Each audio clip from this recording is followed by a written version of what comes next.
ఈరోజు వీడియోలోకొచ్చి flexi cap funds అంటే ఏంటి? అలాగే 3 టాప్ ఫ్లెక్సీ క్యాప్ ఫండ్స్‌ని కంపేర్ చేసి ఏది మంచిదో మనం దాని గురించి డీటెయిల్‌గా అనాలిసిస్ చేద్దాం.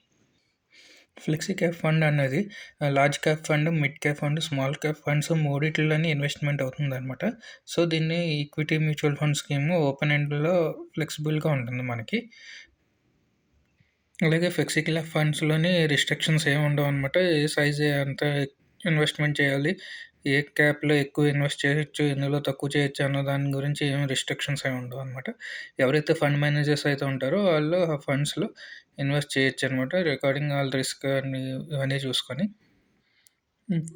ఇన్వెస్టింగ్ ఇన్ ఫ్లెక్సీ క్యాప్ ఫండ్స్‌లో బెనిఫిట్స్ ఏంటంటే, డైవర్సిఫికేషన్‌గా ఉంటుందనమాట. ఇందులో ఏంటంటే, మీరు ఇచ్చే మనీ మ్యూచువల్ ఫండ్ మేనేజర్స్‌కి ఆళ్ళు అన్ని స్టాక్స్‌లోని డైవర్సిఫైడ్‌గా వేరే వేరే large cap, small cap, mid క్యాప్‌లో ఇన్వెస్ట్‌మెంట్ చేస్తూ ఉంటారు.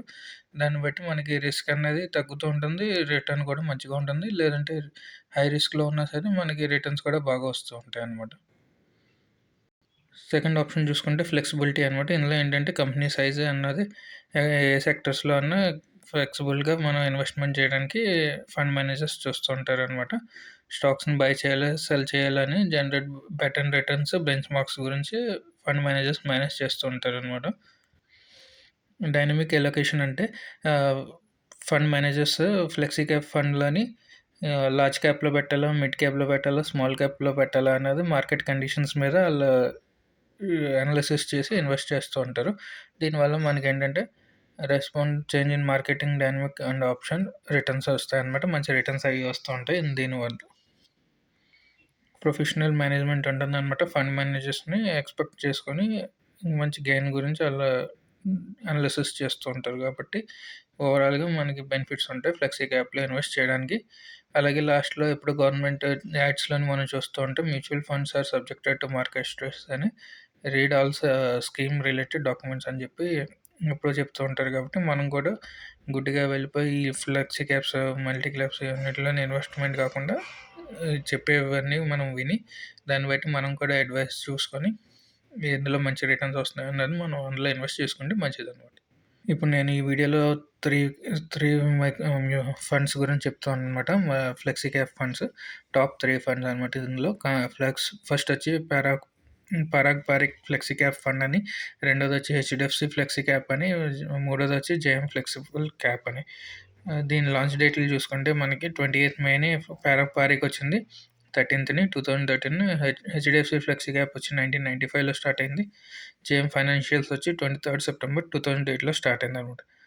దీని బెంచ్ మార్క్స్ వచ్చి నిఫ్టీ 500 టీఆర్ఐ అని చెప్పి హెచ్‌డిఎఫ్‌సిలో కూడా నిఫ్టీ 500 టీఆర్ఐ, బీఎస్‌సిలో వచ్చి 500 టీఆర్ఐ అనమాట. BSc 500 TRI. అసెట్ మేనేజ్మెంట్ చూసుకుంటే పారాఫ్లారిక్ వచ్చి 82,000 క్రోర్స్ ఫండ్ మేనేజ్మెంట్ ఉంటుంది. అలాగే హెచ్‌డిఎఫ్‌సి ఫ్లెక్సీ క్యాప్ చూసుకుంటే 66,225 క్రోర్స్. జేఎం ఫ్లెక్సీ వచ్చి 4,531 క్రోర్స్ అనమాట. సో, అసెట్ మేనేజ్మెంట్ చూసుకుంటే జేఎం ఫ్లెక్సీ క్యాప్‌కి చాలా తక్కువ మార్కెట్ క్యాప్ ఉంటుంది. ఎక్స్‌పెన్స్ రేషియో కూడా చూసుకుంటే మనకి ఈ మూడిట్లోని జేఎం ఫ్లెక్సీ క్యాప్ చాలా తక్కువనమాట. చార్జెస్ 0.45, హెచ్‌డిఎఫ్‌సి 0.77%, పారాపారిక్ వచ్చి 0.63% అనమాట. ఫండ్ మేనేజర్ గాని చూసుకుంటే రాజేష్ ఠాకూర్ అని 2013లో ఉన్నారు పారాపారిక్ నుంచి. రోషిని జైన్ వచ్చి 2022, రుచి ఫోడారర్ వచ్చి 2024 అనమాట. దీన్ని బట్టి మనకేంటంటే మంచి ఎక్స్‌పీరియన్స్‌డ్ ఫండ్ మేనేజర్ కింద పారాపాలిక్‌కి ఉందనమాట 2013 నుంచి. ఎగ్జిట్ లోడ్ గాని చూసుకుంటే అన్నిట్లికంటే ఎక్కువ చార్జ్ చేస్తది పరాగ్ పారిక్ అనమాట 2%. మనం 1 ఇయర్‌లో రిడీమ్ చేస్తే గనుక 2% చార్జ్ చేస్తారు. 1 ఇయర్ తర్వాత అయితే 1% చార్జ్ చేస్తారు. అలాగే హెచ్‌డిఎఫ్‌సి ఫ్లెక్సీ క్యాప్‌లో చూసుకుంటే మనకి 1 ఇయర్‌కి రిడీమ్ చేసుకుంటే 1 ఇయర్ లోపల మనకి 1% చార్జ్ చేస్తారు. జేఎం ఫ్లెక్సీ క్యాప్ ఏంటంటే 1 ఇయర్ 1% చార్జ్ చేస్తారు. ఒకవేళ మనం 30 రోజుల లోపల విత్‌డ్రా చేస్తే. ఎన్ఏవీ కంపారిజన్‌లో చూసుకుంటే అన్నిట్లికంటే హైయెస్ట్ హెచ్‌డిఎఫ్‌సి ఫ్లెక్సీ క్యాప్ పాత కంపెనీ కాబట్టి దాని ఎన్ఏవీ కూడా రూ. 2005 ఎన్ఏవీ ఉంది. అలాగే పారాఫారిక్ చూసుకుంటే రూ. 85లో ఎన్ఏవీ ఉంది. అలాగే జేఎం ఫ్లెక్సీ క్యాప్ చూసుకుంటే రూ. 1113 ఎన్ఏవీ ఉందనమాట. అలాగే మినిమమ్ సిప్ కింద మనం చూసుకుంటే రూ. 1000 ఇన్వెస్ట్‌మెంట్ చేయాలి పారాపారిక్‌లో మంత్లీ ఎస్ఐపి చేసుకోవాలనుకుంటే. అలాగే హెచ్‌డిఎఫ్‌సి ఫ్లెక్సీ క్యాప్‌లో అయితే రూ. 100 మినిమమ్ ఎస్ఐపి చేసుకోవచ్చు. జేఎం ఫ్లెక్సీలో కూడా మినిమమ్ రూ. 100 ఇన్వెస్ట్‌మెంట్ చేసుకోవచ్చనమాట. కంపెనీ యొక్క హోల్డింగ్స్ చూసుకుంటే జేఎం ఫ్లెక్సీ క్యాప్‌లో 63 కంపెనీస్ ఉంటాయి. హెచ్‌డిఎఫ్‌సి ఫ్లెక్సీ క్యాప్‌లో 53 కంపెనీస్ ఉంటాయి. అలాగే పారాక్ పారిక్‌లో చూసుకుంటే హోల్డింగ్స్ వచ్చి 103 కంపెనీస్‌లో ఇన్వెస్ట్‌మెంట్ చేస్తూ ఉంటుందనమాట ఈ కంపెనీ. అలాగే సపోజ్ ఇప్పుడు కంపారిజన్ 5,000 పర్ మంత్ ఎస్ఐపి చేసి 5 ఇయర్స్ వరకు ఇన్వెస్ట్ చేస్తే 3,00,000 మనం ఇన్వెస్ట్ చేస్తాం. దాన్ని బట్టి 3,00,000కి మనకు పారిక్‌లో చూసుకుంటే 5.6 లాక్స్ 5,60,000 వరకు మనకి రిటర్న్ వస్తుంది. హెచ్‌డిఎఫ్‌సి ఫ్లెక్సీ క్యాప్‌లో అయితే 6,12,000 వరకు రిటర్న్ వస్తుంది. అలాగే జేఎం ఫ్లెక్సీ క్యాప్‌లో చూసుకుంటే 6,56,000 రిటర్న్ వస్తుందనమాట. దీన్ని బట్టి హైయెస్ట్ రిటర్న్ వచ్చి జేఎం ఫ్లెక్సీ క్యాప్ అనమాట. లోయెస్ట్ రిటర్న్ వచ్చి పారిక్ అనమాట. అదే 1,00,000 మనం లంప్ సమ్ 5 ఇయర్స్ వరకు ఇన్వెస్ట్ చేస్తే 1,00,000 మనం పెడితే 3,12,000 మనకి రిటర్న్ వస్తుంది పారిక్‌లో. అలాగే హెచ్‌డిఎఫ్‌సిలో చూసుకుంటే 2,88,000 రిటర్న్ వస్తుందనమాట. జేఎం ఫ్లెక్సీలో 3,00,000 రిటర్న్ వస్తుందనమాట. దాన్ని బట్టి అలాగే 10 ఇయర్స్ రిటర్న్ పర్సెంటేజ్ చూసుకుంటే 19% పారిక్‌లోని, 16% హెచ్‌డిఎఫ్‌సి ఫ్లెక్సీలోని, 20% జేఎం ఫ్లెక్సీ క్యాప్‌లో వస్తుందనమాట. 10 ఇయర్స్ రిటర్న్స్ కంపేర్ చేస్తే.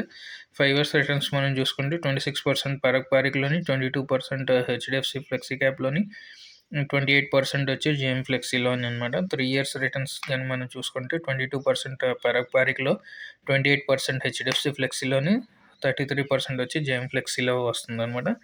అలాగే 1 ఇయర్ రిటర్న్స్ అన్నీ చూసుకుంటే అన్నిట్లికంటే బెస్ట్ జేఎం ఫ్లెక్సీ అనమాట. 1 ఇయర్‌లో రిటర్న్ 44% వస్తుంది. హెచ్‌డిఎఫ్‌సి ఫ్లెక్సీ క్యాప్‌లో 38% వస్తుందనమాట. అలాగే పారిక్‌లో 30% వస్తుందనమాట రిటర్న్. అలాగే సెక్టర్స్ వైస్‌లో టాప్ హోల్డింగ్స్ చూసుకుంటే HDFC Power Grid, Bajaj Holdings, ITC, Coal India, ICICI bank పారిక్‌లో టాప్ కంపెనీ హోల్డింగ్స్‌లో ఉంటుంది. అలాగే హెచ్‌డిఎఫ్‌సి ఫ్లెక్సీ క్యాప్ చూసుకుంటే HDFC bank, ICICI bank, Axis bank, HCL Tech, Cipla, Bharti ఎయిర్టెల్‌లో ఈ టాప్ కంపెనీస్‌లో ఇన్వెస్ట్‌మెంట్ ఉంటుందన్నమాట షేర్ హోల్డింగ్.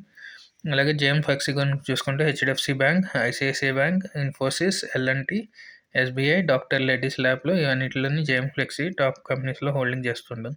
సో, ఓవరాల్‌గా ఇప్పటివరకు మనం చూసిన దాంట్లో ఏంటంటే ర్యాంకింగ్ వైస్‌లో రిటర్న్స్‌తోని అలాగే టాప్ కంపెనీస్ అన్నిటిలోని చూసుకుంటే జేఎం ఫ్లెక్సీ ఫస్ట్ పొజిషన్‌లో ఉంది. సెకండ్ పొజిషన్‌కి వచ్చి పారిక్‌లో ఉందన్నమాట. అలాగే రిస్క్ రేషియో కనుక మనం కంపేర్ చేసుకుంటే ఆల్ఫా అన్నది ఏంటంటే యావరేజ్ కేటగిరీ 0.95% ఉండాలి. దీన్ని దేనికి మెజర్ చేస్తారంటే బెంచ్ మార్క్స్ ఎక్సెస్‌గా ఉందా లేదా అని చెప్పి ఆల్ఫాతో మనం మెజర్ చేయొచ్చు. సో, పారిక్ చూసుకుంటే 5.33% ఉంది. హెచ్‌డిఎఫ్‌సి చూసుకుంటే 7.88% ఉంది. జేఎం ఫ్లెక్సీ చూసుకుంటే 11.10% ఉందన్నమాట. అలాగే బీటా చూసుకుంటే బీటా ఏంటంటే వాలటిలిటీ ఎంత ఉందన్నది మనం మెజర్ చేసుకోవచ్చు. మంచిగా ఉండాలంటే 0.91% ఉంటే మనకి మంచిదనమాట. బీటా 0.71 ఉంది పారిక్‌లో, హెచ్‌డిఎఫ్‌సిలో 0.87% ఉంది, 0.94 ఉంది జేఎం ఫ్లెక్సీలో. సో, అన్నిట్లిగాను ఓవరాల్‌గా చూసుకుంటే జేఎం ఫ్లెక్సీ బాగుందనమాట. షార్ప్ రేషియో కూడా చూసుకుంటే లాస్ట్ 3 ఇయర్స్ యావరేజ్ చూసుకుంటే 1.79 ఉంది జేఎం ఫ్లెక్సీలో. షార్ప్ రేటియో కేటగిరీలో చూసుకుంటే 1.06% ఉండాలనమాట. దీనికి రిస్క్ ఫ్రీ రిటర్న్ గురించి క్యాలిక్యులేట్ చేస్తుంటారు. మిగిలినట్లో కూడా 1.34 ఉంది, 1.6% ఉంది కాబట్టి 3 కూడా షార్ప్ రేషియోలో బాగున్నాయన్నమాట లాస్ట్ 3 ఇయర్స్ యావరేజ్ రేషియోలో. అలాగే ఏ కంపెనీస్ ఇందులో ఇన్వెస్ట్‌మెంట్ చేస్తుంటుందంటే పారిక్ వచ్చి లార్జ్ క్యాప్‌లో 70% ఇన్వెస్ట్ చేస్తారు. హెచ్‌డిఎఫ్‌సి ఫ్లెక్సీ క్యాప్ వచ్చి 74% ఇన్వెస్ట్ చేస్తూ ఉంటుంది. అలాగే జేఎం ఫ్లెక్సీ క్యాప్ చూసుకుంటే 37% లార్జ్ క్యాప్‌లో ఇన్వెస్ట్ చేస్తుందనమాట. మిడ్ క్యాప్‌లో చూసుకుంటే 8% ఇన్వెస్ట్ చేస్తూ ఉంటారు పారిక్. అలాగే 5% హెచ్‌డిఎఫ్‌సి వాళ్ళు ఇన్వెస్ట్ చేస్తారు. 23% వచ్చి జేఎం ఫ్లెక్సీలో ఇన్వెస్ట్ చేస్తారు.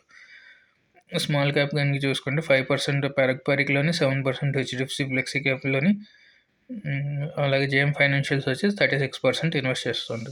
సో, యాక్చువల్లీ మనం ఇందులో కంపేర్ చేస్తే ఏంటంటే 36% స్మాల్ క్యాప్‌లో ఇన్వెస్ట్ చేస్తారు కాబట్టి రిటర్న్స్ కూడా ఎక్కువ వస్తుంది. అలాగే మనకి రిస్క్ కూడా ఎక్కువ ఉంటుందనమాట జేఎం ఫ్లెక్సీ క్యాప్‌లో. ఎందుకంటే మిగిలిన 2 కంపెనీలు లార్జ్ క్యాప్‌లోనే 74% ఇన్వెస్ట్ చేస్తున్నారు కాబట్టి అందులో రిస్క్ తక్కువ ఉంటుంది. అలాగే రివార్డ్ కూడా తక్కువ ఉంటుందనమాట. ఓవరాల్‌గా ఈ మూడిట్లోని మనం రివ్యూ చూసి దేంట్లో ఇన్వెస్ట్ చేయాలనుకుంటే జేఎం ఫ్లెక్సీ క్యాప్‌లో గాని, పారాగ్ఫారిక్‌లో గాని మనం ఇన్వెస్ట్ చేస్తే మంచిదనమాట. జేఎం ఫ్లెక్సీ ఏంటంటే ఎవరైతే రిస్క్ తీసుకొని నాకు రిస్క్‌లో కూడా రిటర్న్స్ కావాలి అనుకున్న వాళ్ళైతేనే ఇందులో ఇన్వెస్ట్ చేస్తే మంచిదనమాట జేఎం ఫ్లెక్సీలో. ఎందుకంటే రిస్క్ ఉన్నప్పుడు రివార్డ్ కూడా హైగానే ఉంటుందనమాట. అలాగే దీని ఇన్వెస్ట్‌మెంట్ గూడా మనకి రూ. 100తో ఎస్ఐపి చేసుకోవచ్చు కాబట్టి అనేవి కూడా రూ. 113 ఉంది కాబట్టి జేఎం ఫైనాన్షియల్‌లో మనం ఇన్వెస్ట్ చేసుకోవచ్చు. ఎవరైతే నాకు రిస్క్ వద్దు లాంగ్ టర్మ్‌లో మనకి రిటర్ను కావాలి. లో రిస్క్‌లోనే ఉండాలి. రిటర్న్ గూడా మనకి తక్కువలో వచ్చినా పర్లేదు గానీ, లాస్‌లో అవ్వకూడదనుకుంటే పారిక్‌లో మనం ఇన్వెస్ట్ చేసుకుంటే బెస్ట్ అనమాట. దీనికి మినిమమ్ ఇన్వెస్ట్‌మెంట్ కాకపోతే మనకి రూ. 1000 కావాల్సొస్తుంది. అనేవి కూడా చూసుకుంటే రూ. 85లోనే ఉంది కాబట్టి, సో, మనకి లాంగ్ టర్మ్‌లో గూడా మంచి రిటర్న్స్ ఇచ్చే ఛాన్సెస్ కూడా ఉంటాయి పారిక్. ఎవరైతే మ్యూచువల్ ఫండ్స్‌లో ఇన్వెస్ట్ చేయాలనుకుంటున్నారో మినిమమ్ లాంగ్ టర్మ్‌గా 10 ఇయర్స్ గానీ, 20 ఇయర్స్‌లో గానీ మనం ఇన్వెస్ట్‌మెంట్ చేస్తేనే మనకి మంచి రిటర్న్స్ ఒస్తాయి. మార్కెట్ కండిషన్ ఎలాగున్నా సరే. సో, షార్ట్ టర్మ్‌గా అయితే మ్యూచువల్ ఫండ్స్‌లో ఎప్పుడు మార్కెట్ కండిషన్ ఎలా ఉంటుందో తెలీదు కాబట్టి మనం ఇన్వెస్ట్‌మెంట్ చేసిన తర్వాత కూడా మనకి విత్‌డ్రా చేయాలనుకుంటే సో, మనకి చార్జెస్ అవి ఉంటాయి కాబట్టి సో, మనం లాంగ్ టర్మ్‌గా అయితేనే ఇన్వెస్ట్‌మెంట్ చేసుకున్న వాళ్ళైతేనే మనం ఇన్వెస్ట్ చేస్తే మంచిదనమాట. Thank you for watching.